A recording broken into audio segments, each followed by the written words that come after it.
Hello, everybody. I'm a practicing therapist and I'm also a doctoral student of psychology. Today, I want to talk about the signs that you should move on from an avoidant. And if you guys want a specific call with me about your particular situation, because everyone has different situations and I'm never going to judge you and I just want what's best for you. Sometimes a call is just the quickest way to get that answer. That is pinned in the comments. But regardless, I want this video to be a resource for anyone who's struggling and not knowing. But I do want to mention, if we've already had a call and I mentioned I still think there are signs that maybe the relationship is progressing, I think go ahead and take what I said specifically for your specific case, because we talked about your relationship in more detail, okay? So the main thing in general is if you feel that the person has made improvement, that's a good sign that the relationship is moving forward. It's up to you if that's not enough, but I just want you guys to really reflect that's the main thing. If you feel that there's any improvement, not compared to another person, compared to who they were when you met them, if you see progress at all, that is a sign the relationship is progressing. Avoidants move very slowly, but it is still movement. There are plenty of relationships, sadly. I'm a therapist. I see couples all the time where we can see relationships that they're married, no attachment issues, they're even secure attachment, and they're regressing because they are simply, the relationship is not valuable to them anymore. So I don't think you guys realize how important progress really is in relationships, regardless of attachment style. So if you see progress, it's a good sign. It's still up to you to decide if you want them or not, but I do want to be honest with you about that, okay? But let's go ahead and talk about signs to move on. The first one is actually how you feel, because you are important. Of course you are. And it's really important to realize that your feelings really matter in this dynamic. If you are pretty much constantly angry about what happened between you and your avoidant partner, including stereotyping, expressing negativity, making assumptions about other people, and even harassing other people, projecting anger. This is obviously extreme, but it does happen. If you see yourself happening, you feel like this, there are two options for you. You either have to accept that the relationship is not going to be where you want it to be right now, or you step away and move on, because this is an unhealthy dynamic for you. When you're feeling this negative, when you're feeling this miserable, if I'm being honest, the relationship is eroding how you feel about yourself and the relationship. I will say this can be adjusted, but usually you need professional help. Most people who are feeling this way, this is why a lot of people come into couples therapy, because they're like, I'm feeling this way, but I still love my, husband or wife. And I see progress, but I just don't feel like it's enough. Usually this is when they come to see me. Now, it can be resolved, but it's really hard to resolve it without professional help. You can, but if it's really to the point where you don't feel like it can ever be fixed, it probably is a good option for you to maybe decide to move on. It's up to you, but it's really important to consider that. The next one is that you two are maybe you're no longer together. Maybe it's your ex, and you feel more and more negative about the situation as time goes on instead of positive. And so the positive version is like this, which is really typical for avoidance. It might not sound positive, but it really is very common. And some of you guys know how familiar this is. We've talked about it in our calls. You two are no longer together, but you're back together, maybe as friends, but you're romantic, right? You're still kissing, you're still hugging, you're still, calling each other sweet nicknames. You might be even going on like romantic trips together. That's still together. It's just the avoidant doesn't want to call it together.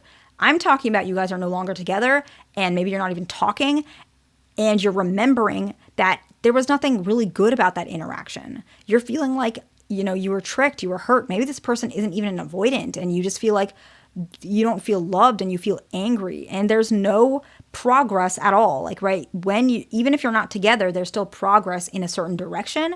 That's different. I'm talking about maybe you guys haven't spoken and all you feel is negativity, and you're reflecting that this person doesn't, like, maybe you tried everything and you remember that you tried pretty much everything you could and it was never enough. Now, if you reflect and think, okay, I didn't try everything, that's a little different. But I want you to really consider that regardless of how much you tried or how little you tried, if the relationship doesn't have any connection or progress, maybe it's time to move on. And even if you move on and they return back, at least you're in a bit more of a stable mindset. The next one is they were able to show love and care to others, but not to you. But there is a caveat to this, okay? More particular with fearful avoidance. If it's like a previous marriage or a relationship and it ended like by being cheated on or some tragedy, that's different. I'm not saying that. That is pretty common with avoidance, where they were able to love at one point and now they are no longer able to because their wound was just basically ripped open, metaphorically. That's different. I'm saying that during the same time that you were together, they still had the ability to some extent to love someone else. Now, I will say it's not always the case. There are different dynamics. Maybe they are unhappy in their marriage, and I'm not saying this is right or wrong. I'm just saying this can happen. And if you want to talk about the dynamic, you can book a call with me. But they have you and they love you, but they're afraid to, leave this marriage because they don't want to hurt their kids or something like that. There is a dynamic like that. Again, no judgment. I'm not saying that. I'm saying that they are open completely to another person and they treat that person completely well, but they are almost detached from you. That could be a sign that you need to move on.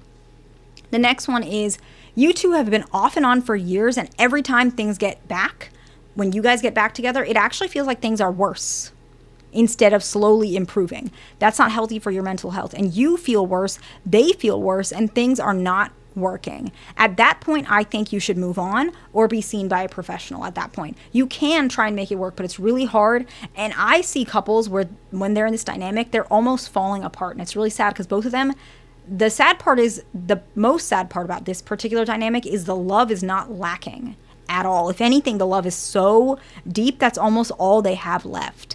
But until you can improve those dynamics, maybe moving on is the best option. The next one is you have both stepped out of the relationship. This one is tricky. It happens. And marriages can be solved and relationships can be resolved even if there's an affair. There's so much research on this.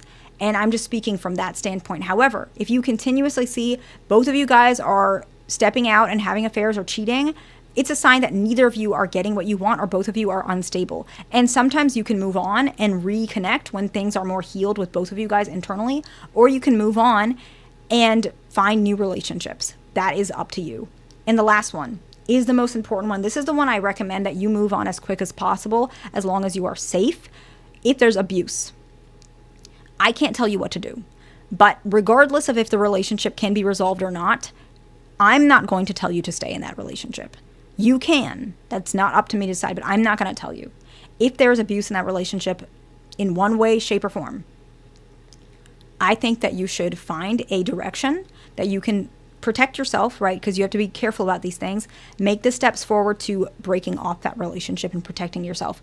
Staying with a family member, telling family members this is happening, trying your best to separate yourself from them without maybe them finding out. Some people, if the abuse is so severe, they might have to do it when their partner's on a trip. Do whatever you need to do. I'm not going to tell you that. I would recommend you reaching out to a professional in your area that can give you those resources, because this dynamic, no one should be joking about something like this, okay? And so let's go ahead and wrap it up, and we'll summarize and we'll wrap it up, okay? That you're constantly angry about the dynamic and you feel more and more and more negative. You two are no longer together, and you reflect that the relationship just made you unhappy. They're able to show love and care towards others, but not you. Not commitment. I'm not saying commitment necessarily. I'm saying love and care. And it's a current thing. The next one is you two have been off and on and the relationship is not progressing. In fact, it's getting worse. The next one is both of you have cheated on each other. And the last one is there has been abuse between you two. And that one I think you should leave as soon as you can. Safety first, of course, in whichever dynamic is best for you. But it's not a relationship I will recommend. I hope this video is helpful to somebody. Please like, subscribe. I will see you in the next one.